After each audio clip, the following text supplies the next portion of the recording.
Some GCSE exams have also been rescheduled, and passengers who leave the airport have been told to check before they travel.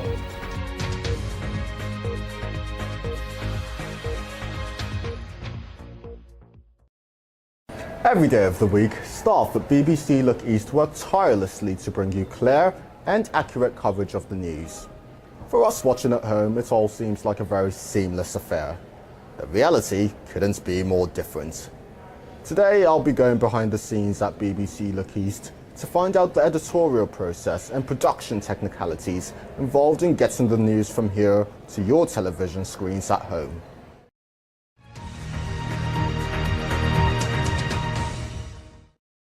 Up here is the newsroom, fitted with editing and recording suites and staffed by brilliant producers and reporters. The newsroom truly is the heart of the Look East operation.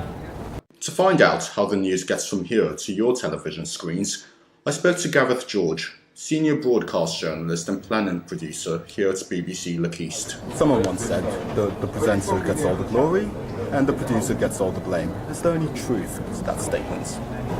To a certain extent it is, I think, but it is very much a team game, so the presenters can only really shine if there are good stories for them to cover and some good material that we can feature on the programme. When the presenters really earn their money is when things go a bit wrong.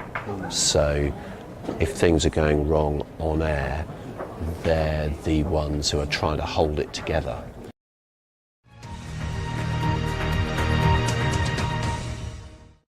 Most of you might be familiar with this room.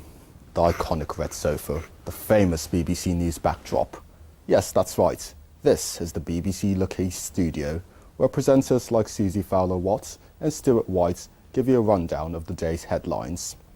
Watching the news and presenting the news are two very different things. So, what's life like as a BBC Look East presenter? Vanessa Baffo has all the answers.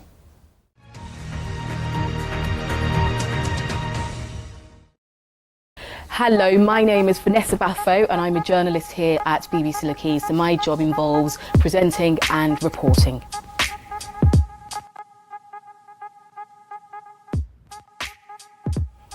Well, I have always wanted to be a journalist. I started out as a newspaper journalist and I always wanted to be a TV journalist. But I thought starting out as a newspaper journalist would be the best way, and it was. It's given me very good grounding. But I think starting again, I would have just launched straight into it.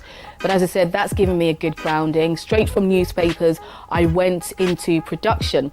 And then I realised that, you know, what I really want to do is journalism, but in a broadcast form. So dabbled in a bit of radio, and now I'm here doing TV.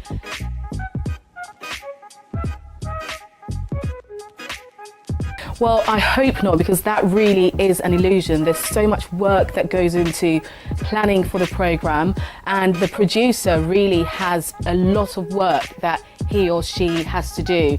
And it really is a teamwork, you know, it's a collaboration.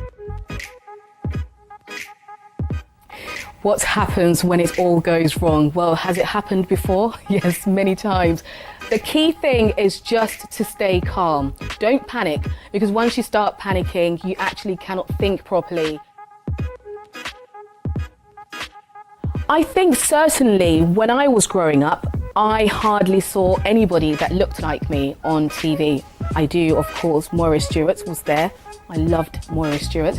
And I think that there has been attempts, and there are efforts going on at the moment to make sure that there is diversity in the newsroom. And I think that's really important. Excellent.